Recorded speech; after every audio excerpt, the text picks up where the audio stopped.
자, 왜 석유가 문제일까? 우리 서윤이부터 시작하도록 하겠습니다. 참 동화가 있었어. 동화 어차피 1월인데. 그래, 서윤이부터 네. 시작하겠습니다. 일단 여기 이 책에서 석유가 문제라고 나와 있는데 솔직히 석유가 없으면 안 되잖아요. 지금 현재에서. 그래서 마냥 석유가 문제일까라고 생각하는 석유가 진짜 문제일까 아니면 문제가 아닌지 의견을 얘기해 주세요. 저는 일단 어, 문제는 맞는 것 같아요. 왜냐면은 이제 재생 가능한 에너지도 나오고 있고 해서 음, 이제 대체할 수 있는 방법이 점점 나오고 있으니까 이런 오염되는 에너지는 좀 문제라고 생각합니다. 다음 승현님 얘기해 주세요.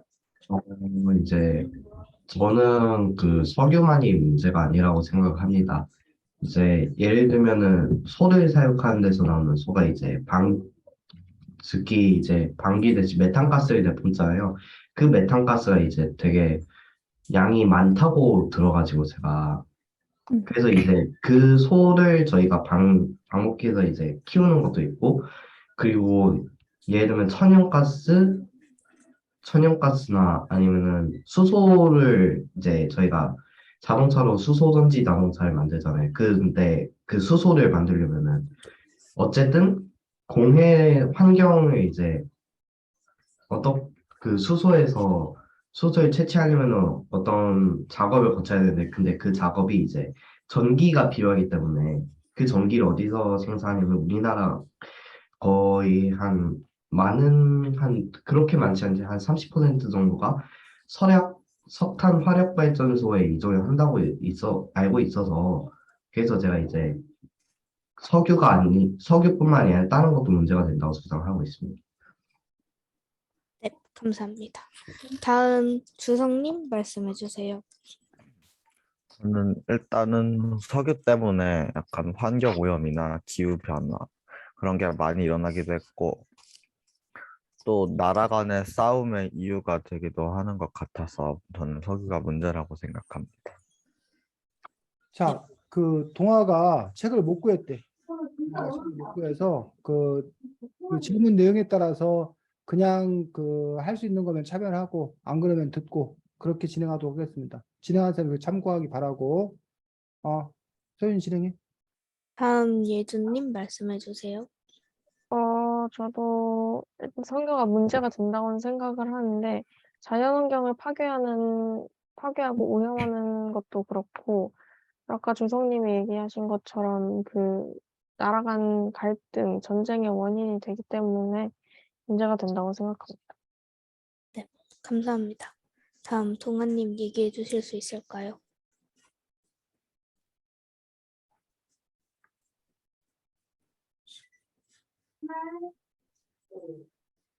동아 마이크 꺼져 있고.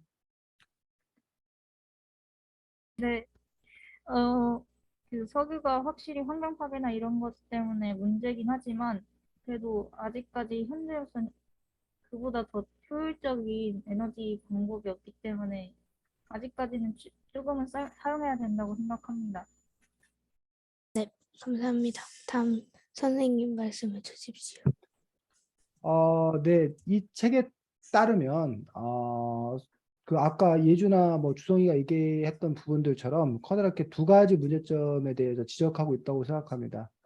요즘에 가장 그 세계적인 관심이 되고 있는 이른바 기후 위기, 환경 위기에 가장 큰 주범으로 손꼽히는 것들이 이른바 석탄과 석유.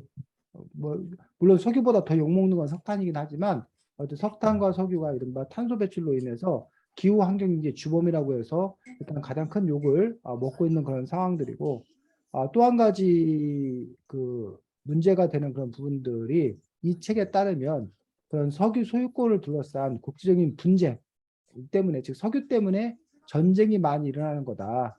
그럼 석유가 없었으면 전쟁이 덜 일어나지 않았겠냐라는 식으로 이야기를 하는 건데 과연 그 석유 때문에 전쟁이 많이 일어나는 건가? 아니면 인간의 이기심 때문에 전쟁이 일어나는 건가?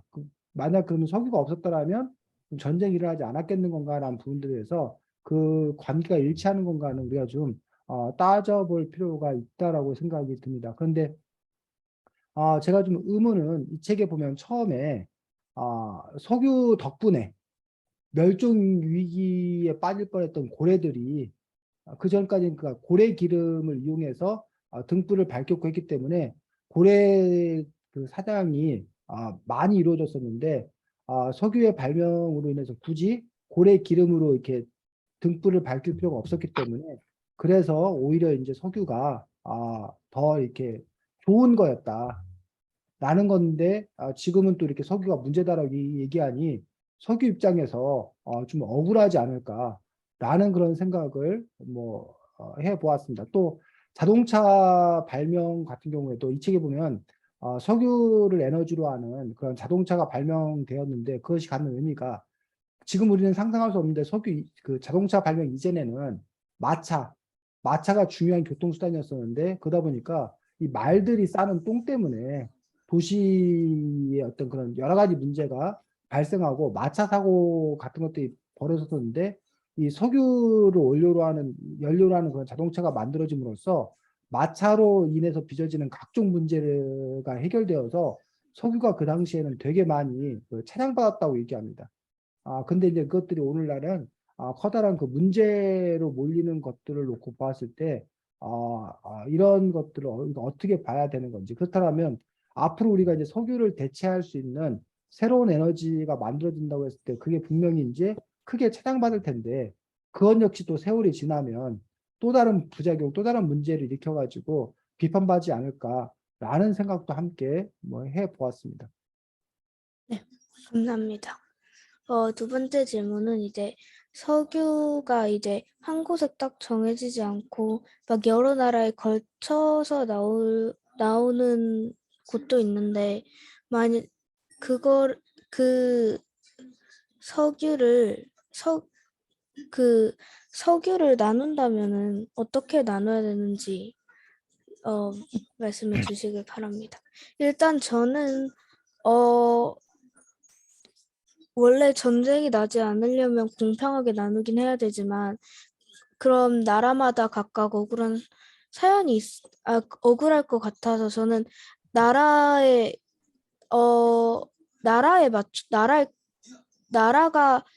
나라에 맞춰진 장소에 따라서 나눠야 된다고 생각합니다. 다음 승현님 말씀해 주시기 바랍니다.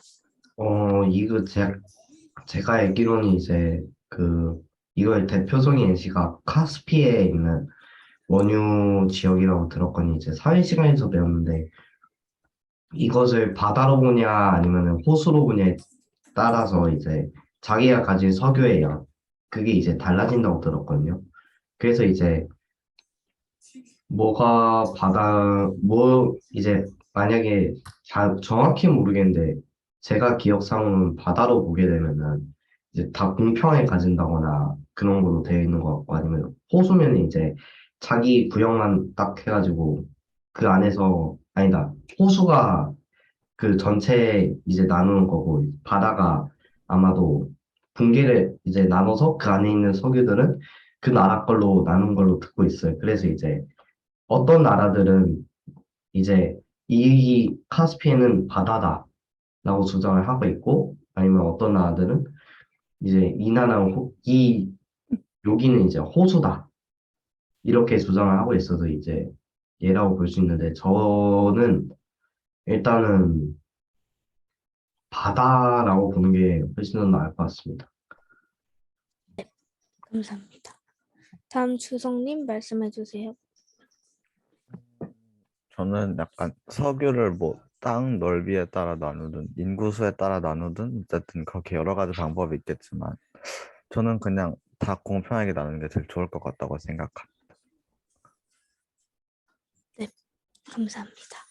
다음 예준님 말씀해 주세요. 저도 저도 그 공평하게 나누는 게 맞다고 생각하고 아니면 또 그 나라의 필요성, 그 석유에 대한 필요성에 따라서 나눠도 괜찮다고 생각합니다. 감사합니다.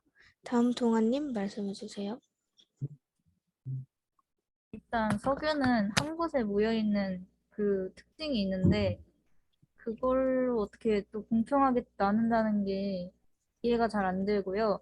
그리고 그 필요한 것에 따라서 그렇게 하면 그것도 좀 선이 모호해질 것 같다는 생각이 먼저 들었습니다. 그렇기 때문에 이거를 나누는 게 적당한 건지 아니면 지금처럼 그냥 지금 그대로 나누지 말고 이렇게 수입을 하거나 이런 식으로 가는 게 훨씬 나은 방법이 아닐까. 나누는 과정에서 또 싸움이 날 것 같다는 생각이 방금 들었습니다. 감사합니다. 다음 선생님 말씀해 주세요. 네, 아까 승현이가 그 사회 시간에 배웠다고 하는 내용이 이 책에도 나와 있습니다. 책 95쪽에 보면 카스피해를 둘러싼 분쟁해가지고 카스피해를 바다로 볼 것이냐 아니면 호수로 볼 것이냐에 따라서 그 카스피해 근처의 그 나라들이 이해관계가 서로 엇갈리게 되는 그런 부분들에 대해서 이 책에 그 설명들이 쭉 나와 있는 것도 볼 수 있습니다.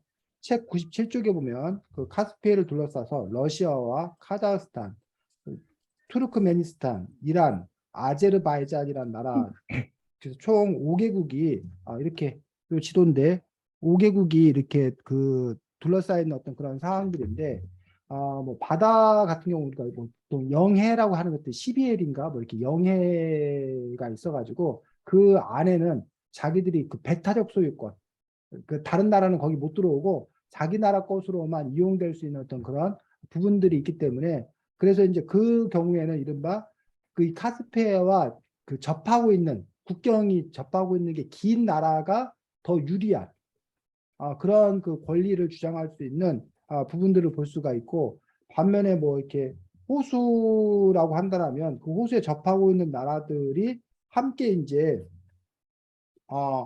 영유권을 똑같이 나눠야 된다라고 그 바다 면적이 그 바다와 접하고 있는 면적이 길건 좁건 간에 똑같이 나눠야 된다라는 식으로 하기 때문에 결국 기준이 뭐냐인 거에 따라서 그 달라지기 때문에 그렇기 때문에 이제 서로 그 갈등이 있고 그러다 보니까 결국은 이제 뭐 국제사회에서 정한 룰로 결정되는 경우도 있고 또는 이른바 힘에 의해서 힘센 사람이 정한 룰에 의해서 결정되는 어떤 그런 경우들을 볼 수가 있습니다. 근데 아까 이제 선생님 생각에 그 승현이가 바다로 봐야 된다고 했는데 왜 카스피해를 바다로 봐야 되는지에 대한 근거를 제시하지 않아서 일단 그 부분이 궁금했고 주성이와 예주가 공평하게 나눠야 된다는 입장이라는 것들이 그 공평하게 나누는 그 방법 기준이 뭐냐 때문에 지금 우리가 싸우고 있는 건데 그러니까 요 카스피해를 만약에 예를 들었을 때 이 5나라가 똑같이 나눠 갖는 게 공평한 거냐 아니면 아까 뭐 누가 말했는데 영토의 크기라든가 인구수에 따라서 나누는 게 공평한 거냐 아니면 바다와 접하고 있는 면적에 따라 나누는 게 공평한 거냐 도대체 그 공평의 기준이 뭔지도 사실은 이렇게 불분명하기 때문에 논쟁이 되는 거라고 생각합니다. 근데 저 같은 경우에 이제 그 기본소득을 주장을 하는데 그 기본소득을 어디서 나와서 기본소득을 나눠줄 거냐 라는데 이제 우리가 얘기하는 게 뭐 공유부입니다. 공유부. 공유부는 모두의 몫이라는 건데 이 석유 같은 경우가 그 수억 년 전부터 그 뭐 식물이나 동물의 화석이 여러 가지 그 작용을 거치면서 오늘날 석유가 되고 석탄이 되는 어떤 그런 부분이기 때문에 그거의 소유권을 과연 누가 갖느냐. 물론 이제 요즘의 원칙은 자기가 살고 있는 땅, 지하 것도 하늘 것도 그 자기 거다라는 어떤 그런 국제법 뭐 이런 것들이 그 인정이 되어서 그걸 자기 걸로 볼 수 있느냐라는 그런 부분에서 그걸 그렇게 보지 아니하고 모두의 몫으로 봐야 되는 것 아니냐. 또는 지금 현재 기준은 먼저 발견한 사람, 먼저 발견해서 먼저 채굴한 사람 거다라는 어떤 그런 부분들인데 그것들이 단지 먼저 발견했고 먼저 채굴했다고 해서 그 사람 것으로 봐야 되느냐는 부분들에서 선생님이 주장하는 그 기본소득 입장은 그게 아니라 전 지구인의 것이다. 그러니까 모두의 것이다. 그러니 물론 이제 그걸 개발해서 캐내고 하는데 비용이 들고 노력이 드니까 그 사람들의 비용과 노력이 든 것에 관해서는 그 사람들의 몫을 인정해주고 나머지 원래 그것들이 존재했던 것들에 대해서는 그 부분들은 공평하게 나눠 갖는 것이 옳다라는 어떤 그런 입장을 갖고 있습니다. 다만 근데 그것들을 어느 사람까지 나눠 가질 거냐, 그 나라 사람들 안에 있는 사람들만 나눠 가질 거냐, 아니면 국가 전체가 세계 전체가 나눠가질 거냐라는 부분에 대해서는 논쟁이 좀 이렇게 있을 수밖에 없다고 생각하는데 저 개인적으로는 세계 모두가 그 부분들에 대해서 나눠 갖는 게 옳다라고 저는 그렇게 생각을 합니다. 왜냐하면 그 것들이 만들어진 어떤 그런 과정들 자체가 누구 한 사람이 노력해서 이렇게 만들어진 것들이 아니고 지구 전체가 그래서 만들어진 거고 또 한 가지 근거는 그 석유나 석탄을 태워서 이른바 탄소가 발생하고 기후위기가 발생하는데 그 고통은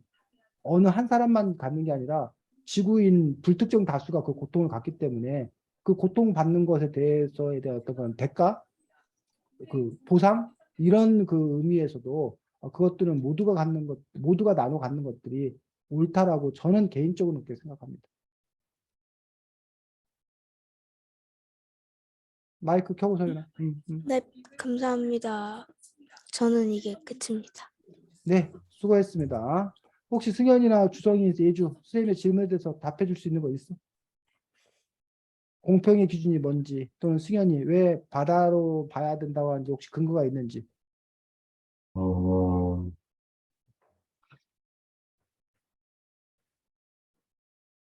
음, 특별한 얘기 없으면 자 2번이 누구였지?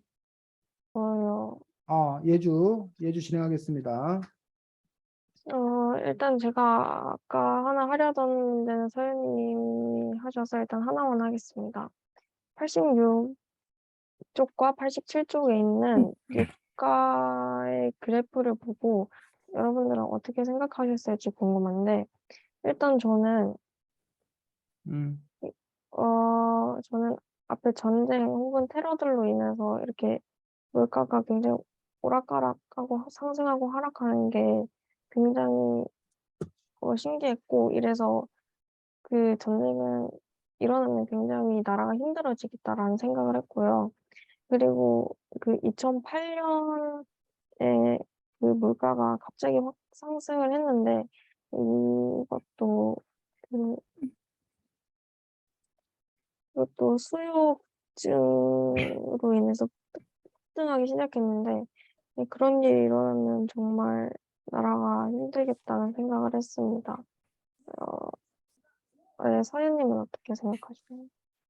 일단 저는 이 그래프를 보고 이제 전쟁이 짜라락 나왔는데 석유로 전쟁이 이렇게 많이 일어났구나라는 생각을 했고 전쟁 때문에 계속 석유값이 오르락 내리락 하면서 이제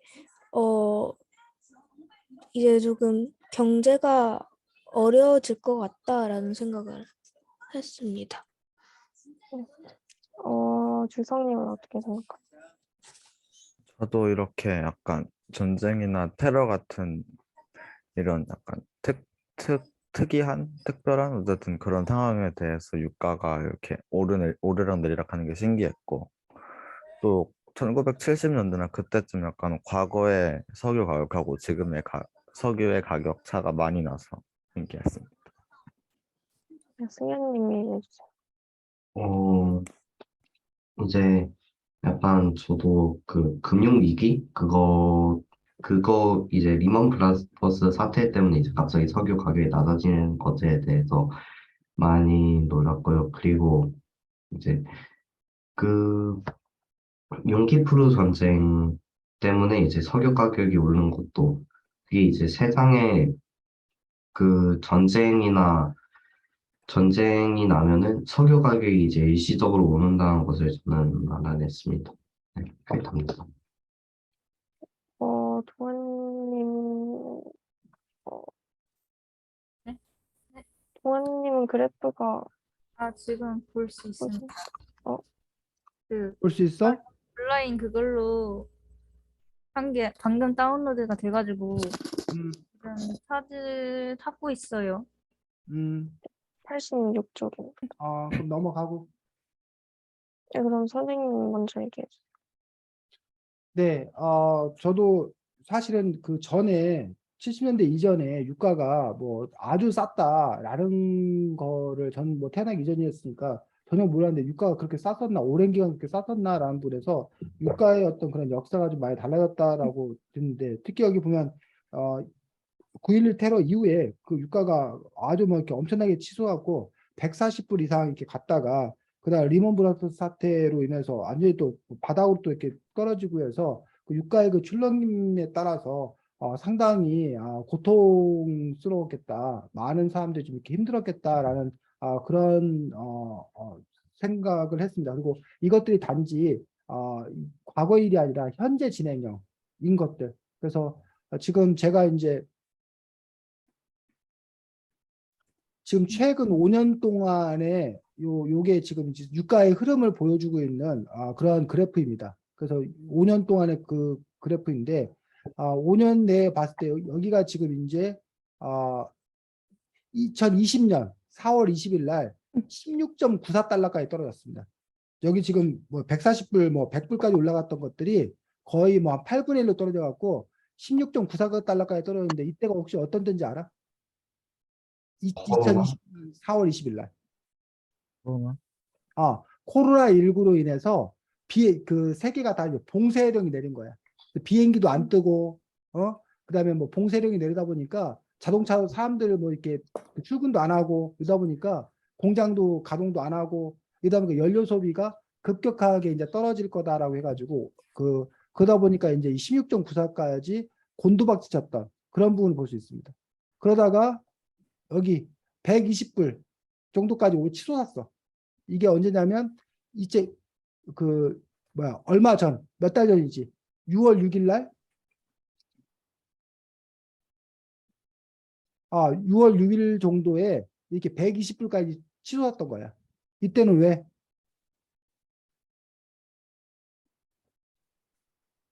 비행기 그 풀려.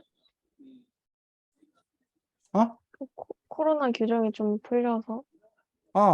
코로나 규정이 좀 풀려갖고 이제 다시 이제 그 세계 경제가 활성화될 거다라는 그 여행도 자유화되고 그다음에 이제 코로나19 이제 이후로 이제 그 팬데믹이 끝났다. 뭐 이런 얘기들이 하면서 이제 120불까지 이렇게 치솟게 되는 그런 부분을 볼 수 있고 그러다가 최근 들어서는 다시 이제 얼마? 81불. 그리고 아마 이때가 아마 저기 걸 거야. 우크라이나 전쟁? 러시아 우크라이나 전쟁이 터져서 그 전쟁이 진행되는 어떤 그런 과정들 속에서 유가가 또 이렇게 가파르게 올랐던 어떤 그런 부분들이 있지 않나라고 생각이 들고 지금 현재는 다시 81불 정도 수준으로 떨어졌는데 이때는 지금 왜 또 좀 이렇게 유가가 떨어지고 있는지 혹시 알아? 요즘 또 왜 유가가 떨어지고 있는지? 코로나가 다시 유행해서. 코로나가 요즘 재유행해서? 근데 요즘 코로나 재유행에도 별로 사람들 신경 안 쓰잖아. 그네요. 요즘에 우리 세계에서 제일 큰 문제가 혹시 세계의 가장 큰 이슈가 뭔지 알아? 우크라이나? 러시아, 우크라이나. 러시아 우크라이나 전쟁 계속 올라야지. 석유 러시아 우크라이나 전쟁으로 아. 인해서 공급이 잘 안 이루어지면 계속 올라야 되는데 왜 오르지 않고 오히려 이제 꺾였냐고. 아, 요즘 금리? 승현이 뭐? 미국이 기준금리 올렸잖아요. 요즘에 이른바 미국이 기준금리 금리를 올리고 이른바 긴축 정책이라고 해서 그동안 돈을 많이 풀었었는데 이제 돈을 걷어들이기 시작했어. 그러면서 이른바 인플레이션 물가가 막 오르기 시작했던 얘기야. 자, 물가가 막 오르니까 사람들이 어떻게 물가가 오르면 사람들이 소비를 할까 안 할까? 네. 외식 비용이 비싸지면 뭐 치킨 값이 뭐 옛날에는 13,000원인데 지금 거의 18,000원, 19,000원, 2만 원까지 간단 말이야. 그럼 여러분이 13,000원일 때 치킨을 사 먹는 거하고 2만 원일 때 치킨을 사 먹는 거하고 예전에는 일주일에 한 번 사 먹었다면 이제는 뭐야?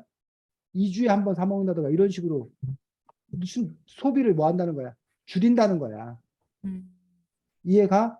요즘 달러가 막 거의 1달러에 옛날엔 1,200원 정도 했는데 지금 막 거의 1,400원, 1,500원까지 가고 있다는 얘기야.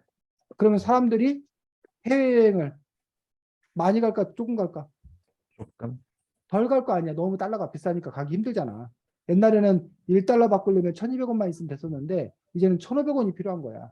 그러니까 너무 이렇게 비싼 거야. 그러니까 해외여행 가는 걸 포기한단 말이야.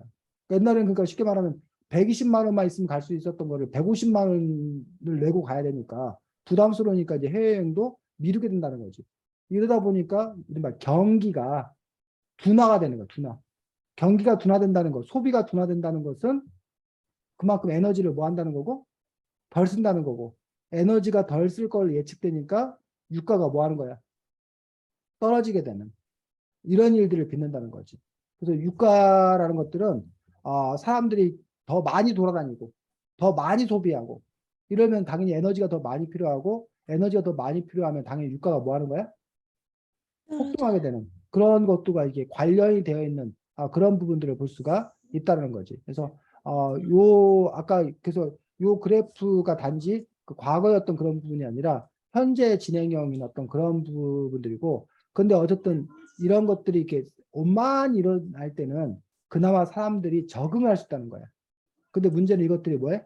급격한 어떤 그런 변화가 있었을 때 크게 사람들이 이렇게 고통받는 그런 부분을 봤었는데, 여기 책에 따르니까 여기 아주 이렇게 그 그래프가 이렇게 급하게 오르거나 급하게 떨어졌을 때 그때 이제 이렇게 충격 때문에 그 고통받는 사람들이 많았겠다라고 생각이 들고, 특히 우리나라는 더 고통이 심한 나라야. 왜 우리나라는 더 고통이 심할까? 석유가 한 방울도 안 나와서. 우리나라가 석유를 한 방울도 안 나오고 우리나라는 전량 수입하는 나라이기 때문에 유가가 출렁일 때마다 우리나라는 그 부분에 대해서 상당히 이제 그 스트레스가 커지는 그런 또 나라인 것들을 볼 수가 있습니다. 그래서 오늘 요즘에 우리나라가 계속 무역 적자. 옛날에 우리나라는 늘 그 수출을 더 많이 하는 나라, 수입하는 것보다. 근데 요즘 우리나라가 그 무역 적자가 다 걱정을 하게 되는 이유들 중에 하나가 달러가 오르니까. 옛날에는 쉽게 말하면 뭐 그 기름을 뭐 1,200원어치 산다 그러면 1달러만 내면 되잖아, 쉽게 말해서. 근데 지금 1달러라면 우리가 1,200원만 내면 되는데 지금은 1,500원을 내야 1달러치 석유를 사올 수 있는 거야. 그러다 보니까 이제 유가도 오른 데다가 달러까지 이렇게 강세를 보여서 우리나라 입장에서는 또 그 이중고를 겪고 있는, 그 수입하는데 큰 어려움을 겪고 있는 또 그런 상황인 것들을 볼 수가 있습니다. 그래서 이 그래프를 보면서 우리나라의 충격이 무척 크구나라는 생각을 했습니다. 네, 이상입니다. 네, 수고했습니다. 다음 누구였어? 주성이야, 승현이야? 어, 주성이 하겠습니다. 음, 만약에 이제 석유가 이제 계속 고갈되고 있는데, 만약에 이게 석유가 아예 다 고갈된다면 어떤 점이 가장 불편할 것 같은지 얘기를 나눠보고 싶었어요. 저는 일단 약간 이동 관련된 게 가장 불편할 것 같습니다. 그 이유는 웬만한 자동차 같은 게 전기 자동차나 수소 자동차를 빼고 대부분의 자동차들은 다 이제 석유를 활용해서 이제 자동차가 움직이게 되는데, 석유가 고갈되면 자동차가 움직일 수 없기 때문에 비행기도 못 날고, 그래서 다 웬만하면 걸어가거나 자전거를 타거나 해야 돼서 이동이 가장 불편할 것 같습니다. 승현님 말씀해 주세요. 저는 이제 석유가 없어도 아마 살아갈 수 있다는 생각을 했습니다. 이제 그냥 제 추측이긴 하지만 어쨌든 석유가 없어도 이제 예를 들면 원자력 발전 그런 걸로 인해서 이제 석유 대신 쓸 것 같기도 하고, 만약에 석유가 다 고갈난다고 해도 그 전기 자동차로 해서 원자력 발전 생산된 전기로 그 전기로 이제 전기 자동차를 불린 방식으로 해서 이제 탈 거 좀 더 빨리 갈 수 있겠다는 생각을 했습니다, 저는. 그러면 서윤님 말씀해 주세요. 일단 중요한 의류를 이제 석유가 고갈되면 옷을 만들 수 없으니까 그것도 문제일 것 같고, 또 아까 주성님이 말씀하신 것처럼 이제 교통수단을 쓸 방법이 없으니까 다 걸어 다녀야 돼서 이제 진짜 옛날처럼 다시 돌아갈 것 같다는 느낌이 들었습니다. 네, 그러면 여준님 말씀해 주세요. 이 책 앞장에 8쪽에 보면은 우리가 쓰는 실생활에 쓰이는 거의 대부분의 물건에 석유가 필요하다는 얘기가 나와 있는데, 옷이나 샴푸 이런 것뿐만 아니라 음식을 그게 이제 재배하고 가공하는데도 석유가 필요하니까 그래서 석유가 고갈된다면 아까 서현님이 말씀하신 것처럼 옛날에 사람들이 살던 방식대로 돌아갈 수도 있을 것 같고 그리고 네, 그래서 사람들이 굉장히 불편할 것 같습니다. 네. 그럼 동아님 말씀해 주셨습니다. 제가 오늘 학교에서 신재생 에너지라는 것을 배우면서 사회 시간에 배웠거든요. 오늘 배웠기 때문에 아직 기억이 납니다. 그 그 신재생 에너지처럼 그런 재사용할 수 있는 에너지나 그 화석 연료 같은 걸 아직 훨씬 더 그런 것보다 비중이 더 많이 사용하기 때문에 일단 실생활 모든 면에서 다 불편할 거고요. 그리고 지금 그 신재생 에너지에 대한 효율성이 그렇게 좋지 않아요. 그렇기 때문에 제 생각에는 아직 그게 만약에 진짜 고갈되면 우리 실생활은 정말 다 무너지게 되고 뭐 진짜 옛날 삶으로 돌아가서 말 타고 다녀야 될지도 모르겠다는 생각이 들었습니다. 네. 그러면 선생님 말씀해 주세요.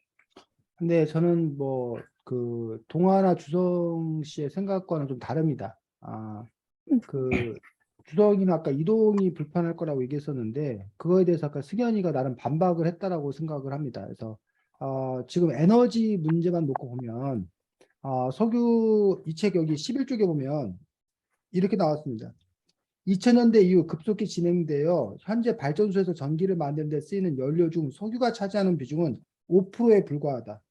발전용 연료는 석탄, 온전압, 천연가스로 대세를 이루며 석유와 전기는 이제 별 상관이 없다라고 되어 있어서 전기를 생산하는 데 있어서 에너지를 생산하는 데 있어서 석유 의존은 이제 많이 이미 줄어든 어떤 그런 상태들. 그 다음에 이제 아까 동아 씨가 신재생 에너지가 비용이 아직 코스트가 높다라는 건 사실이긴 하지만 근데 석유가 고갈될수록 석유 가격이 높아지면 그러면 지금 석유값이 싸가지고 이게 발전 비용이 다른 태양열이나 이런 것들 태양광 발전 비용이 높은 거지 석유값이 올라가면 오히려 태양광이 더 상대적으로 싸지는 거기 때문에 그리고 이제 태양광이라든가 이런 조력 발전이나 풍력 발전이 앞으로 계속 이제 그 과학 기술의 발전들이 이루어질 것이기 때문에 그런 점에서 지금 당장 석유가 싸기 때문에 그것이 높아 보이는 거지.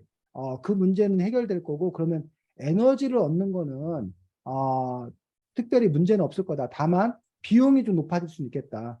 라고 생각이 들기 때문에 그렇다면 에너지를 지금처럼 우리가 펑펑 마음대로 지금 우리가 뭐 늘 낮에도 불을 켜놓고 산다던가 에어컨을 뭐 우리가 늘 그 여름에 켜놓고 산다던가 겨울에도 아주 뭐 이렇게 난방을 확실히 해가지고 집에서 반팔 입고 살아도 된다던가 이런 식의 어떤 그런 부분들을 누리지 못하겠지만 하지만 뭐 아까 주성 씨가 그 예측한 것처럼 뭐 걸어 다녀야 된다던가 이런 상황까지는 가지 않지 않을까라는 생각이 있고 오히려 문제가 되는 부분은 여기 12쪽에 보면 석유의 절반 49%는 석유 화학 제품의 원료로 사용되며 자동차, 비행기 등 교통수단을 통해 33%가 쓰인다.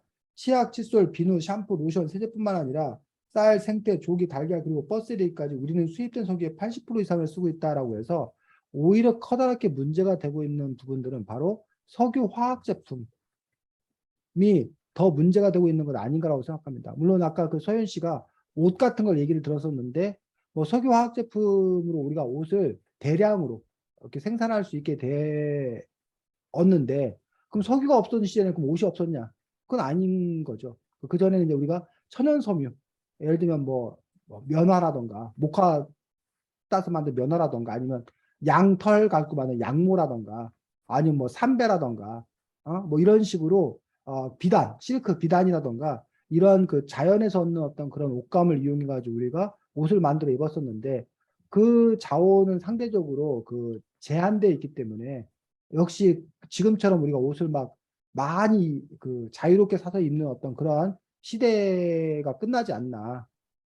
그다음에 그것뿐만 아니라 뭐 샴푸라던가 뭐 이런 것들도 옛날에는 샴푸 없었고 그 석유화가 없을 때는 샴푸 대신 옛날에는 그 뭐야 우리 창포물에 머리 감고 뭐 이렇게 했고 아니면 동물 기름을 이용해갖고 빨래 비누 만들었고 빨래비누로 그냥 지문으로 빨래비누 쓰지만 그건 동물성 기름을 이용해서 비누 만들었고 머리 감고 그랬었는데 그런 시대로 가야 되기 때문에 이 석유를 대체할 수 있는 다른 그 화학 성분이 발견된다라면 대체가 되어서 그건 역시 문제가 해결되겠지만 그 부분의 과학적 성과가 얼마만큼 있는지 그건 잘 몰라가지고 어쨌든 지금 현재 우리가 풍요의 시대, 소비의 시대에 살고 있는데 석유가 없어지면 그런 풍요의 시대, 소비의 시대는 끝나는 것 아닌가.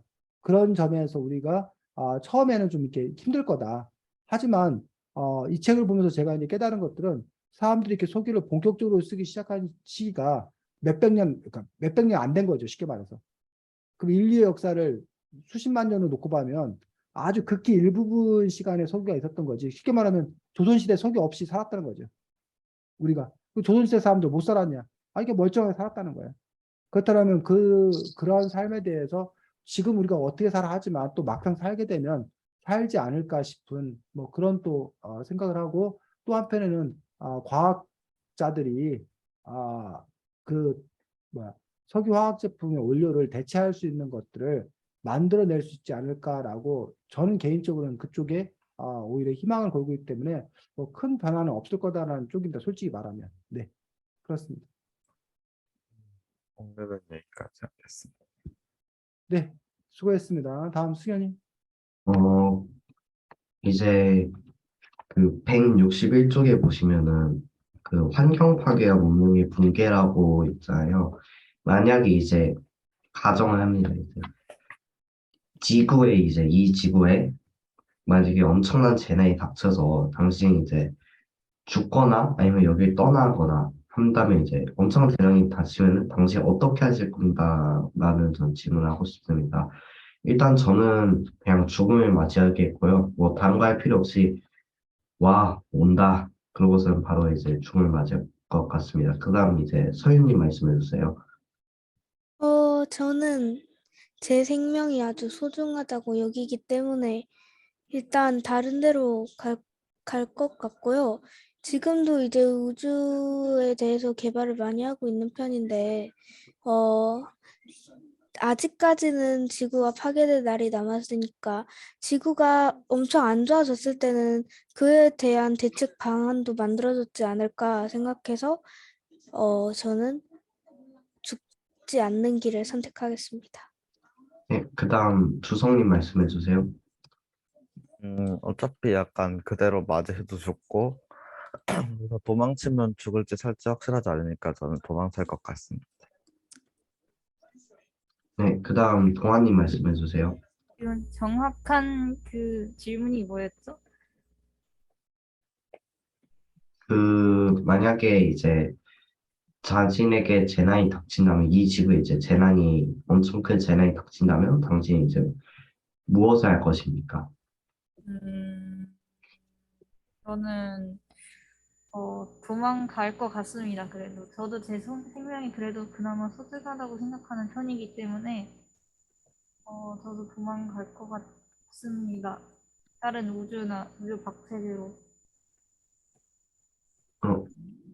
다 말씀하셨으면은 네, 어, 네, 네, 네. 알겠습니다. 그럼 예준님 말씀해 주세요. 저는 일단 지구를 덮을 만한 재난이 아직 일어나기 많이 남았다고 생각을 합니다. 그래서 현재 지금 과학자 등 그 우주에 일하는 사람들이 이제 화성이나 그런 쪽 지구에 재난이 닥쳤을 때 화성이나 그런 곳에 가는 것도 이제 개발을 하고 있고 그래서 아마 그때쯤에는 그런 연구가 거의 다 되지 않을까 싶어서 저는 죽기보다는 떠나는 길을 선택할 것 같습니다. 네, 알겠습니다. 그럼 선생님 말씀해 주세요.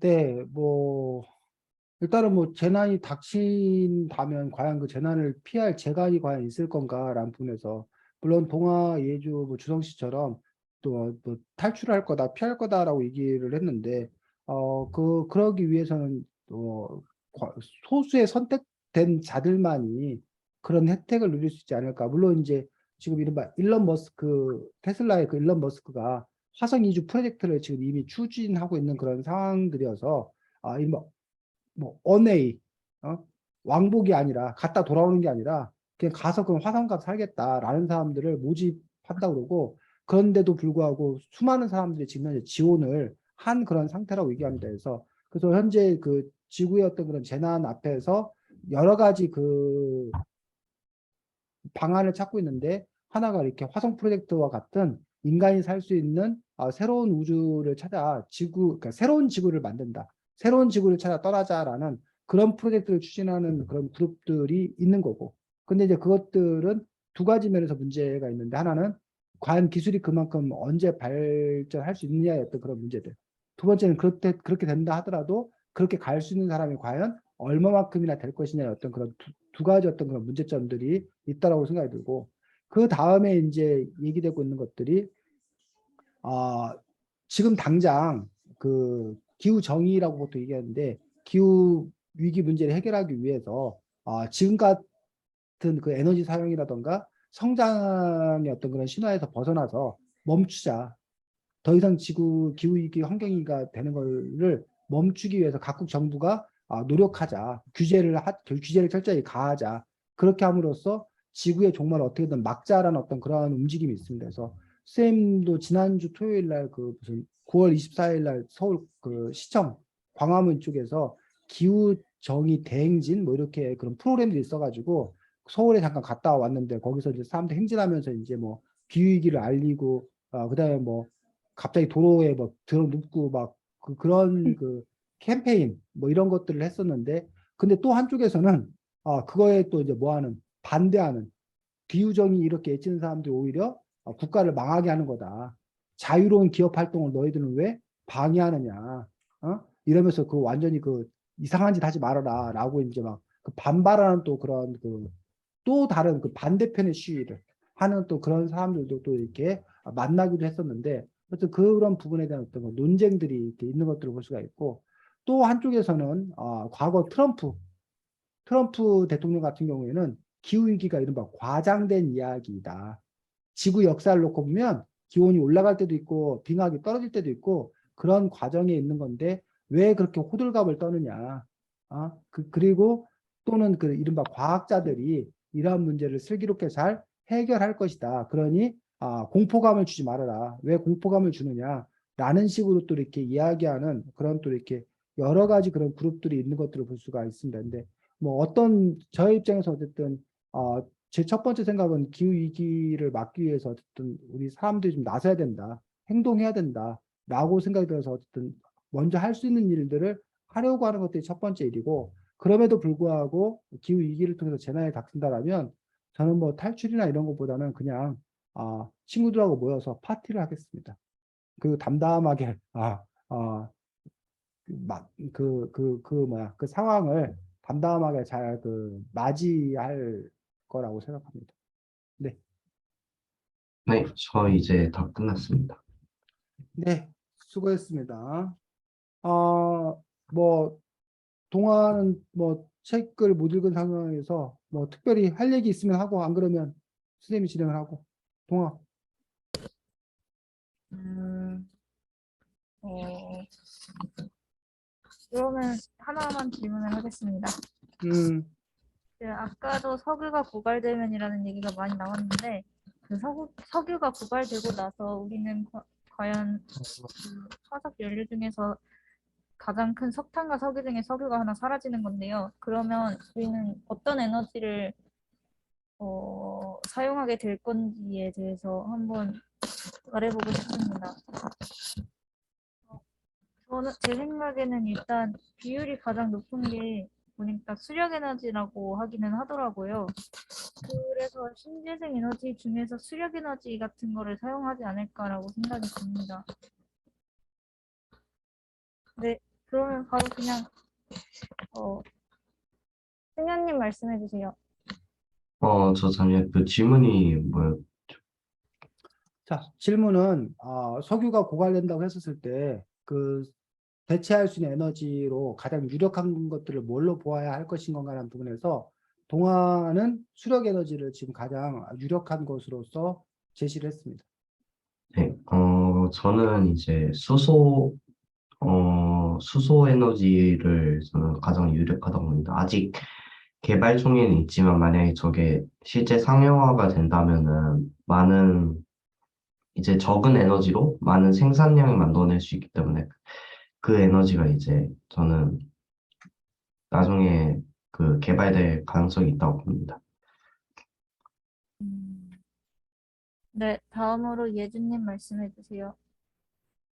저도 아까 동아님이 얘기하신 것처럼 신재생 에너지가 많이 사용되지 않을까 싶은데, 일단 신재생 에너지가 여러 면에서도 그 환경을 위해서도 좋고, 그리고 과학자들이 지금 많이 개발 중이라고 들었기 때문에, 신재생 에너지를 골랐습니다.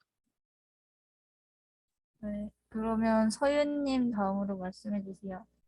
일단 지금도 개발하고 있는 신재생 에너지를 사용할 것 같고, 나라마다 이제 바다에 가까운 나라도 있고 아니면 사막 같은 곳에는 이제 태양열 에너지를 이용할 것 같고, 또 이제 바다 가까운 데에는 수력 에너지를 이용할 것 같고, 뭐 이렇게 나라의 특징에 따라서 에너지를 이용할 것 같습니다.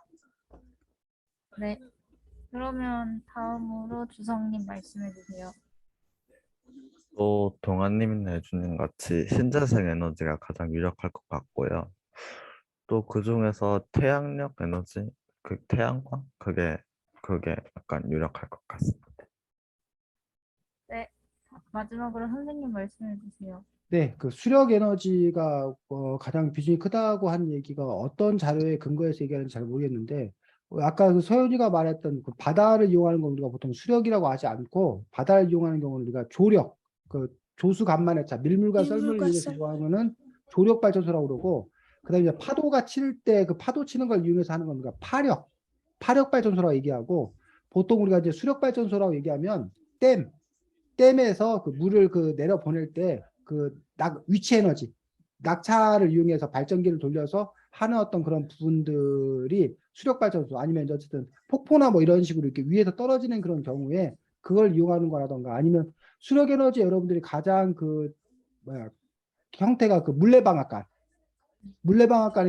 이렇게 돌려서 방아를 찧었는데 거기다가 이제 쉽게 말하면 발전기를 돌리면 그러면 이제 발전이 될 수 있는 에너지를 얻을 수 있는 그런 것들이 이제 우리가 수력 발전인데, 수력 발전은 지리적인 조건, 자연적인 조건이 갖춰져야지만 가능한 어떤 그런 부분들이고, 현재 우리나라에서 가장 이제 보편적으로 많이 하고 있는 것들은 또 이제 아까 누가 태양열 발전이라고 했는데, 태양열 발전은 과거에 좀 했던 거고, 지금은 태양열 발전보다 훨씬 많이 하는 거는 태양광 발전.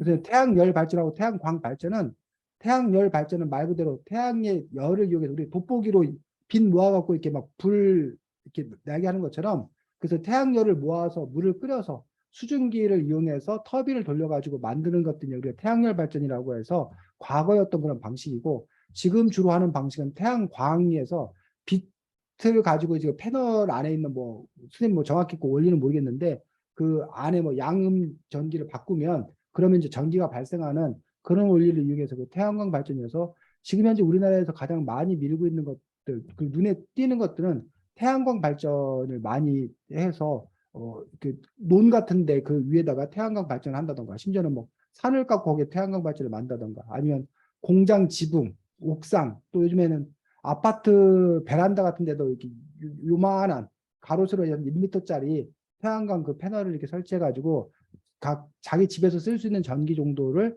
생산하는 뭐 그런 부분이 있다던가, 이런 것들이 많고, 우리나라 같은 경우는 이제 서해안이 그 조수 간만의 차, 밀물과 썰물의 차이가 커서 조력 발전도 조금 시도는 하고 있는데, 근데 그것들은 아직도 기술적인 어려움이 좀 있는 걸로 알고 있고, 풍력 발전은 우리나라가 많이 하고 있습니다. 풍력. 그리고 이제 풍력을 그동안에 여러분이 제주도 가거나 아니면 그 강원도 대관령 같은데 그 산에 같으면 커다란 그 프로펠러 돌아가는 거 아마 여러분들이 이렇게 봤을 건데, 근데 요즘에 그 새롭게 시도하고 있는 것들은 해상 풍력 발전소를 시도하고 있습니다. 해상 풍력 발전소는 바다에다가 그 배를 그 풍력 발전소를 띄우는데 근데 거기에는 좀 이렇게 대단한 기술이 커다랗게 두 가지 기술이 필요한데 바다가 가만히 있지 않고 계속 출렁거리잖아. 출렁거리는데 거기다가 풍력 발전소를 세워야 되는 거야. 그럴 때 그걸 안정되게 어떻게 그 밸런스를 유지해서 안정된 발전을 하게 할 것이냐 첫 번째 과제고 또 하나는 그게 바다에서 생산된 전기를 그 사람들이 사는 데는 도시잖아.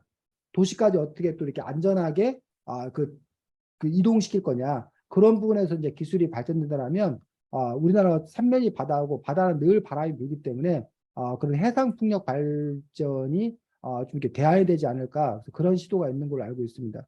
또 하나는 여기 우리가 다 대전에 살고 있는데 대성연구단지에 핵융합연구소 혹시 있는 거 알아? 들어봤어? 핵융합연구소. 네. 핵융합연구소라고 있는데 우리가 지금 원자력 발전소가 사실 우리나라에서 에너지에서 비중이 상당히 큰 비중이었어. 근데 이른바 후쿠시마 원전 그 사고 이후에 전 세계적으로 분위기가 원전은 너무 위험하다. 또 원전의 또 가장 커다란 문제는 핵 분열을 하고 난 다음에 그 나오는 그 방사능에 오염된 것들이 그것들이 이제 자연으로 원상 회복되는데 너무 많은 오랜 기간 수만 년이 걸린다는 거야. 그러다 보니까 그 핵 폐기물을 어떻게 처리할 수가 없는 거야. 그런 부분에서 그 핵 폐기물 처리의 문제들 이런 문제들로 인해서 지금 현재 정부는 또 입장이 바뀌었어. 근데 이제 과거 문재인 정부 같은 경우는 더 이상 원자력 발전을 추가로 짓지 않겠다. 그 현재 원자력 발전소도 쓰고 나서 그게 뭐 30년, 50년 그 기한이 정해져 있거든. 그럼 30년, 50년 되면 더 이상 가동하지 않고 거기서 멈추겠다. 뭐 이런 그 정책을 추진해서 원자력 발전의 비중을 낮추겠다라는 것들이 이제 기본적인 문재인 정부의 입장이었었는데 이번에 정권이 교체되면서 정부가 바뀌면서 현재 정부는 다시 원자력 발전을 가동하겠다라는 식으로 이제 입장이 좀 이렇게 바뀐 그런 부분을 볼 수 있고 이 책에서도 나왔는데 각 나라마다 그 정책이 다른 거야. 독일 같은 경우는 아예 뭐해? 원자력 발전소를 이제 그만하겠다. 그리고 이제 신재생 에너지 쪽으로 많은 어떤 그런 노력을 하겠다라는 어떤 그런 거를 하고 있는 거에 비해서 다른 나라들도 그 후쿠시마 원전 사태가 발생할 때는 다 원자력 발전 그만한다고 그랬어. 근데 최근 들어서는 다시 원자력 발전을 할 수밖에 없지 않냐. 그러면서 이제 이른바 그 석유 석탄이 탄소 발생 기후 위기와 관련되는데 어쨌든 원자력 발전은 지금 당장은 탄소를 발생시키지 않으니까 그러니까 이게 오히려 친환경이다라는 식의 어떤 그런 논리를 가지고서 원자력 발전소를 다시 가동시키려고 하는 어떤 그런 움직임 이런 움직임이 진짜 있고 근데 그거에 대해서 이제 반대하는 쪽에는 탄소는 발생시키지 않지만 아까 말했던 대로 방사능 오염된 핵 폐기물 더 큰 문제다. 그러니 원자력 발전소는 친환경도 아니고 대안이 될 수 없다라고 주장을 하고 있기 때문에 그런 부분에 대한 논쟁이 있고 그다음에 그 핵 폭발 사고 뭐 이런 건 어떻게 할 거냐라는 부분에서 이제 원자력 발전기에서는 뭐 스마트 원자력 뭐 이런 식으로 그 대규모 어떤 그런 원자력 발전소를 만드는 게 아니라 소규모 그 원자력 발전소를 이렇게 만들므로 인해서 그 폭발 사고의 위험을 줄이고 폭발 사고가 난다 할지라도 그 파장이 그렇게 크지 않은 그러니까 큰 걸 하나를 만들어 놨을 경우에는 그게 사고 나면 너무 큰 폭발, 큰 사고 나는 거지만 그걸 100개로 쪼개서 작게 그 흩어져 분산시켜 놓으면 사고가 난다 하더라도 그 사고의 범위가 미미하기 때문에 그래도 괜찮을 거다라는 식의 어떤 그런 논리로 다시 이제 원자력 발전소를 추진하려는 어떤 그런 움직임들이 지금 현재 있는 걸로 알고 있습니다. 근데 그거에 대해서 핵융합 같은 경우는 그 문제가 없대. 방사능 그 문제도 없고 그다음에 그 핵폭발의 어떤 그런 문제도 없고 근데 이제 핵융합 발전의 문제는 아직 뭐 하고 있지 못하다는 거 성공하지 못했다는 거 성공하지 못했기 때문에 그것들이 이제 성공하게 되면 이제 에너지 확보에 새로운 어떤 그런 전기가 되지 않을까라고 얘기하고 있고 그다음에 아까 승현이가 말했던 수소 에너지를 이용하는 것들이 사실 우리나라에서는 상당히 급부상하고 있는 어떤 그런 대안인 것들을 볼 수가 있습니다. 그래서 미래 자동차에서 지금 현재 우리가 이른바 석유 기본으로 하는 그 에너지가 아닌 앞으로 그 에너지를 쓰는 부분에 있어서 커다랗게 두 가지 흐름이 있어. 하나는 전기 자동차, 또 하나는 수소 자동차. 그런데 우리나라는 전기 자동차도 가지만 수도에 그 많은 그런 투자를 한 상태야. 특히 현대자동차 같은 경우가. 근데 그것도 이제 이른바 전 정부, 그 문재인 정부 때 그 수도 정책에 대해서 많은 투자를 하겠다고 했는데 현 정부 들어서 정책이 또 어떻게 바뀔지 모르는 어떤 그런 부분들이 있고 그 전기 자동차에 대해서 비판적인 사람들은 전기 자동차가 지금 당장은 문제 그 뭐야 배기가스나 탄소를 유발하지 않아. 근데 문제는 그 전기를 만드는 발전소가 석탄, 석유 발전을 한다라면 그냥 뭐야 조삼모사인 거지. 왜 온순이한테 하루에 땅콩 3개 주고 저녁에 4개 줄 게나 바꿔서 저녁에 4개 주고 아침에 4개 주고 저녁에 3개 줄 거나 결국 7개 주는 건 마찬가지잖아. 그 얘기는 자동차들이 석유를 휘발유를 원료로 써서 자동차 한 대 한 대마다 배기가스가 나오나 탄소가 배출되나 발전소에서 전기를 만드느라고 석유 석탄을 떼서 탄소를 만드나 전기 자동차라고 하더라도 어차피 그 탄소 배출하는 것이 발전소나 자동차만 다른 거지 똑같은 거 아니냐. 그런 점에서 전기 자동차는 그 대안이 될 수 없다라고 주장하는 사람도 있어. 전기 자체를 깨끗하게 만들지 않으면. 그런데 비해서 이제 이른바 수소 에너지를 사용했을 경우에 그 문제가 깔끔하게 해결된다. 라고 해서 이제 수소 자동차를 이제 밀려고 하는 그런 노력들이 있는데 문제는 수소 자동차가 아직 기술이 충분히 이제 그 숙성하지 못했다는 어떤 그런 문제점들이 있고 또 이제 수소가 그 선생님은 정확히 모르겠는데 폭발 그런 그 안전의 어떤 그런 그 위험 이런 부분에 대해서 명확하게 아직 그 기술적으로 검증이 되지 않은 어떤 그런 상태이기 때문에 그 두 가지 난관의 문제들을 해결할 수 있다라면 수소 경제로 가게 되면 에너지 부분이 또 많이 좀 이렇게 해결될 수 있지 않을까라는 어떤 그러한 기대들 이런 것들도 이제 하고 있는 것들로 알고 있습니다. 자, 동화 다 됐어? 네, 네. 자, 그래서 그 지금 석유 고갈 뭐 이런 부분에서 얘기했었는데 이 책에서는 커다랗게 이제 두 가지 부분에 대해서 얘기를 하고 있습니다. 하나가 이제 석유로 인한 그 석유 고갈의 문제. 그까지는 세 가지겠네. 그 다음에 두 번째가 환경 문제. 석유가 이거 탄소를 많이 배출한 주범으로서 환경의 문제 이걸 어떻게 해결할 거냐라는 부분에서 석유가 그런 환경위기 이런 것들 때문에도 석유를 더 이상 많이 사용해서 안 된다는 문제들. 그다음에 또 하나 문제가 크게 얘기되고 있는 이 책에서 아주 많은 부분을 차지하고 있는 문제가 또 하나 뭐야? 분쟁, 에너지 전쟁, 석유라는 에너지를 차지하기 위한 갖가지 전쟁에 대해서 국제 분쟁에 대해서 이야기하고 있는 것들을 볼 수가 있습니다. 그래서 그런 점에서 이제 그동안 많은 나라들이 전쟁을 벌이고 있는 것들이 전쟁의 명분을 석유 때문에 우리가 전쟁을 벌인다라고 한 나라는 없어. 그러니까 이라크 전쟁 뭐 이런 것도 테러와의 전쟁이다. 뭐 이런 식으로 얘기했지만 결국은 안정된 에너지를 자기들이 뭐하기 위해서 확보하기 위해서 자기들의 말을 잘 듣는 정권을 세우기 위해서 그렇지 않은 반대파들을 제거하기 위해서 내전을 일으키고 지원하고 그런 과정에서 전쟁이 이렇게 벌어지는 어떤 그런 부분이 있기 때문에 석유 에너지를 둘러싼 어떤 그런 전쟁에 관한 부분도 이 책에는 상당히 많이 나와서 우리가 어쨌든 그 전쟁이라든가 이런 것들도 어떤 시각을 갖고 바라볼 것이냐. 근데 한 가지 주의해야 될 점은 에너지 하나로만 봐서는 또 안 된다는 거예요. 단지 에너지 하나의 문제가 아니라 거기에는 아까 말했듯이 뭐 정치적인 문제도 있을 수 있는 거고 종교적인 문제도 있을 수 있는 거고 이런 것들이 복합적인 어떤 요인들로 있는 것들 중에 하나가 이 에너지 문제들도 상당히 중요한 부분의 어떤 그런 문제로 찾아오고 있다는 것들 그런 인식을 여러분들이 가지면 이 책을 통해서 여러분들 어쨌든 그 어떤 사태 문제를 바라보는 시야가 좀 더 넓어질 수 있지 않나라고 기대를 합니다. 다음 주에 여러분들이 글쓰기를 할 건데 여러분들이 이번 글쓰기는 지난번에도 여러분들이 한번 했었는데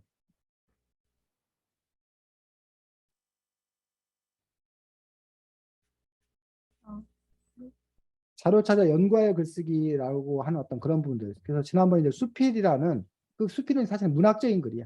개인적인 글이야. 말랑말랑한 글이야. 근데 이 책은 수필이 아니라 이 책은 그냥 뭐 하는 글이야? 설명하는 글이야.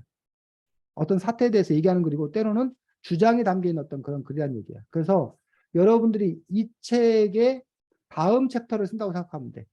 다음 챕터를 쓰면 된다고 생각하면 되는데 이 책이 지금 2014년에 발행된 책이다 보니까 지금은 2022년이라서 그 이후에 이제 8년이라는 어떤 그런 기간이 있었잖아.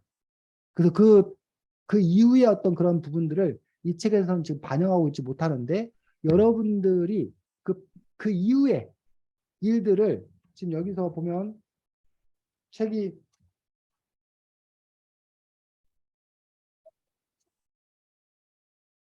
차례가 어딨나? 차례가 보면 지금 07, 7단원 낯설지만 가야 할 길에서 끝났거든. 낯설지만 가야 할 길에서 끝났는데 쉽게 말하면 여러분이 08번을 쓴다면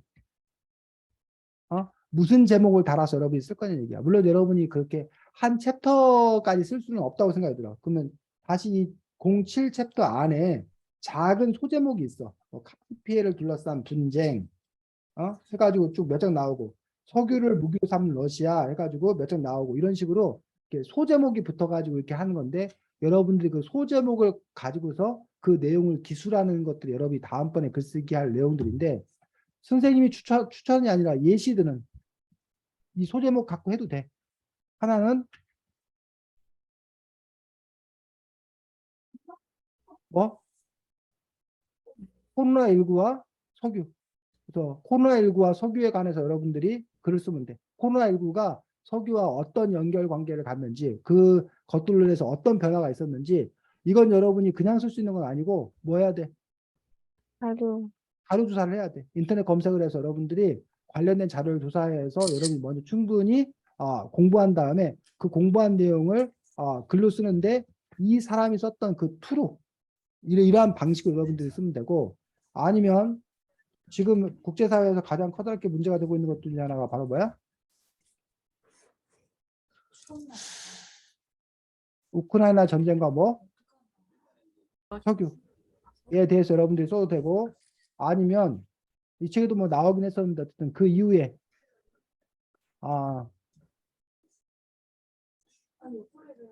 기후위기와 석유 해가지고 지금 이 책에는 이른바 그 교토의정서까지만 나오거든. 근데 교토의정서 이후에 뭐 파리 기후 협약이라든가 그 위에 그 노력들이 좀 있어. 그 기후 위기를 해결하기 위한 그 각 정부의 어떤 그런 노력과 그런 과정에서 했던 석유에 관한 어떤 그런 이야기가 있는데 기후 위기와 석유라는 어떤 그런 챕터의 제목을 정해도 되고 쌤이 좀 이렇게 예를 들어준 것들 중심으로 쓰면 된다라는 얘기예요. 아니면 여러분들이 이거 아니어도 뭐 다른 이 책 이후에 여러분들이 다뤄야 될 어떤 그런 부분들. 그래서 아까 그 뭐지? 그 동화가 얘기했던 그 문제들. 그러니까 이런 석유 고갈의 그 이후의 어떤 그런 부분들에 대해서 신재생 에너지와 관련되어서 여러분들이 석유의 어떤 그런 대안들 아니면 아까 선생님이 그 것들의 발전의 정도를 잘 모른다고 했었는데 석유 화학 그 제품을 대체하려고 하는 노력들에 대해서 과학적 성과가 있는지 그걸 조사해서 여러분 써도 가능해. 자, 질문. 지금 선생님이 다음 주 글쓰기에 관련되어서 설명을 했는데 잘 이해가 안 간다. 지금 질문.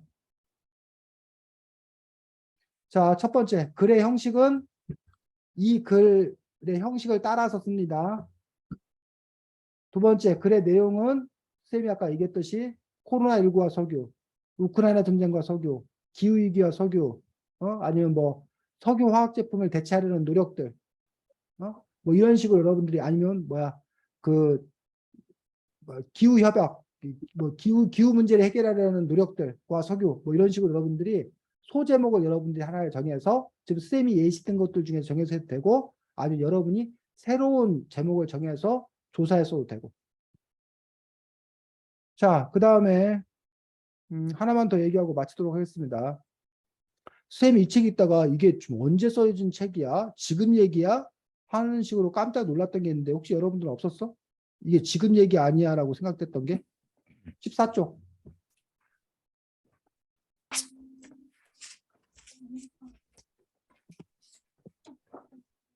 음. 14쪽에 6째 줄. 자, 주성이가 읽어주자. 이제 셋째 줄부터. 석유 배정지는 아니지만 극심한 혼란 속에 있는 최근의 우크라이나 사태도 석유가 원인이 된 분쟁 중 하나이다. 우크라이나의 크림 반도는 석유관으로 인해 발생한 세력 갈등이 절정에 이른 곳이다. 유럽은 러시아산 석유에 절대적으로 의존하고 있으며 특히 서시베리아산 원유와 가스는 우크라이나를 지나는 석유관을 거쳐 유럽으로 수출된다.